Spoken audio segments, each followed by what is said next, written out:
عن ابن عمر رضي الله عنهما أن رسول الله صلى الله عليه وسلم قال: أمرت أن أقاتل الناس حتى يشهدوا أن لا إله إلا الله وأن محمدا رسول الله ويقيموا الصلاة ويؤتوا الزكاة، فإذا فعلوا ذلك عصموا مني دماءهم وأموالهم إلا بحق الإسلام. أمرت أن أقاتل الناس حتى يقولوا لا إله إلا الله. فالحديث 100% صحيح، وأجمعت الأمة عن بكرة أبيهم على أن الحديث صحيح. وهناك حديث آخر في الصحيح: أمرت أن أقاتل الناس حتى يشهدوا أن لا إله إلا الله وأن محمد رسول الله ويقيموا الصلاة ويؤتوا الزكاة. نعم.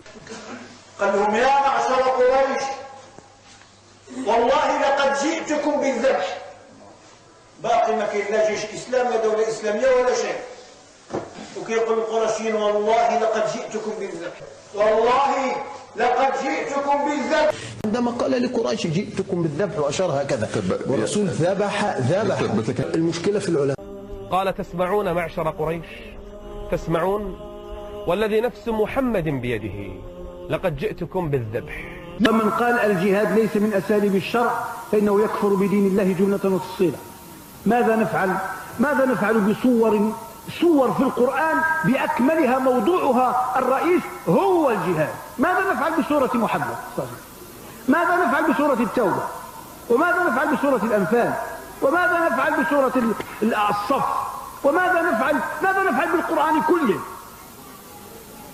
كل الصور محشوة بآيات كثيرة في الجهاد والقتال والصبر وإلى آخره.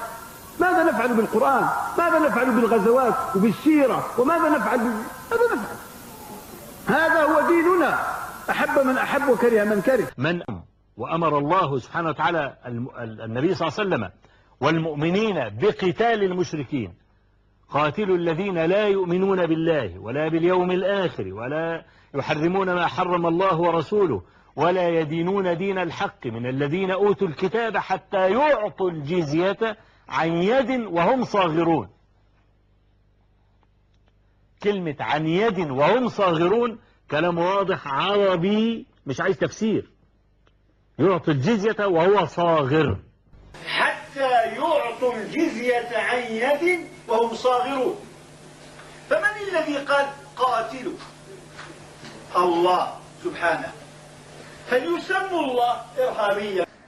إذا لم يقتنع يؤخذ عليه عهد الذمة ويدفع الجزية ويترك، إن كان كتابي، وإن كان غير كتابي إما أن يدخل في الإسلام وإما أن يقتل. عز وجل الإسلام لم يأتي بحرية الاعتقاد، الإسلام جاء بمنع الشرك والكفر وقتال المشركين.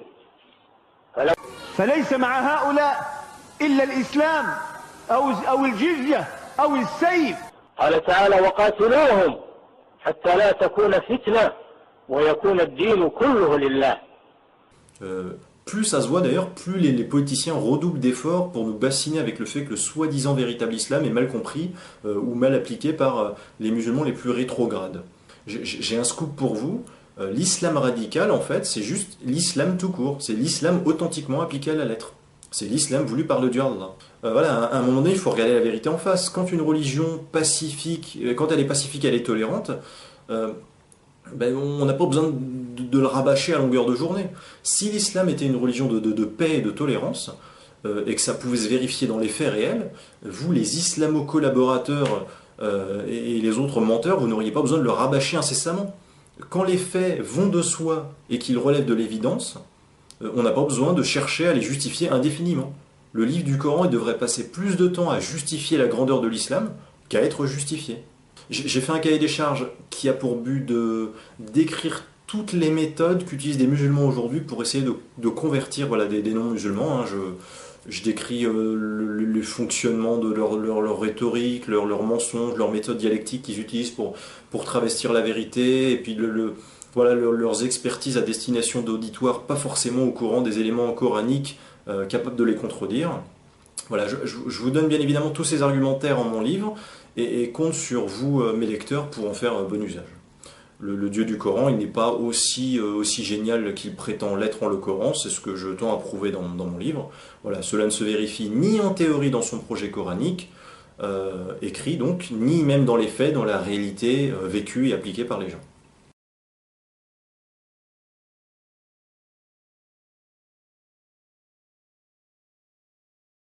Mais cette intoxication est encore plus grave au niveau de l'islam parce que nous avons vu, en l'espace de 3 années seulement, au plus, ce que Al-Qaïda fait déjà au nord du Nigeria. Les Boko Haram sont des affiliés à eux. Et ce qu'ils sont en train de faire au Mali actuellement, et qui c'est devenu une question d'actualité. Il n'y a pas une journée depuis quelques semaines où il n'est question de cela. Mais ce qui est plus inquiétant, ce n'est pas ce qui est en train de se passer, c'est le comportement d'autres musulmans face à ces événements-là. Ils réagissent très peu, ce qui signifie implicitement qu'ils ne désapprouvent pas ces dégâts qui sont en train d'être commis.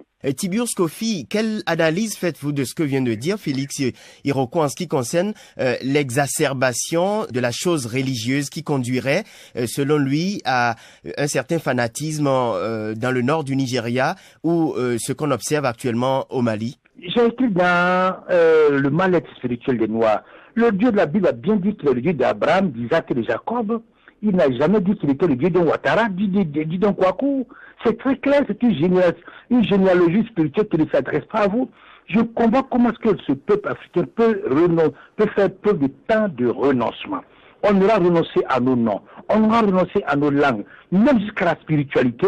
L'Afrique noire refuse de reconnaître, de s'identifier dans ses propres dieux pour aller prendre les dieux des autres. Je ne comprends pas ce continent. Pour ce qui est de ce qui se passe au Nigeria, mais c'est le résultat de tout ce fanatisme. Écoutez, ces régimes portés après tout ont développé le concept de la guerre sainte, comme s'il y avait de la sainteté à faire la guerre. Mais en revanche, je constate que les religions négro-africaines ne se sont jamais fait la guerre entre elles. L'animisme négro-africain est des faits de tolérance, d'acceptation de toutes les pratiques religieuses. Les Africains se servent aussi de l'animisme pour se faire du mal. On a parlé de la sorcellerie tout à l'heure. Mais l'idée du mal existe dans toutes les régions.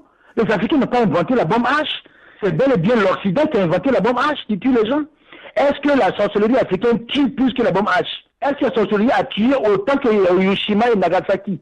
L'esprit du mal existe, la culture du mal existe dans toutes les sociétés du monde. Et à ma connaissance, si nous examinons les rapports de destruction massive, eh bien, le mal en Occident a plus prospéré qu'en Afrique. Il n'y a pas de tueurs plus organisés, plus systématiques que ceux d'Occident et du monde arabe. C'est des millions de gens qui, à la Deuxième Guerre mondiale, a tué combien de personnes? En 6 ans, des millions de personnes. Êtes-vous sûr que la sorcellerie a tué des millions de personnes en 46 ans? Êtes-vous sûr? Vous avez vu un village africain être détruit par la sorcellerie? Pour 2 ou 3 malheureux gars qui sont morts, on dit que c'est les sorciers. Encore, faut-il le démontrer? C'est la tante qui a mangé son âme. Il faudrait démontrer ça. Mais la tante peut manger combien d'âmes par an? Et puis elle manger combien? Ce n'est pas le christianisme qui va nous libérer. Ce n'est pas l'islam. C'est pas nos religions. C'est pas notre histoire. Ce n'est pas notre cheminement spirituel. L'islam et le christianisme ont asservi spirituellement nos peuples, leur ont dévoré le cerveau. Tant qu'on n'a pas mené cette guerre de libération spirituelle, on ne s'en sortira pas.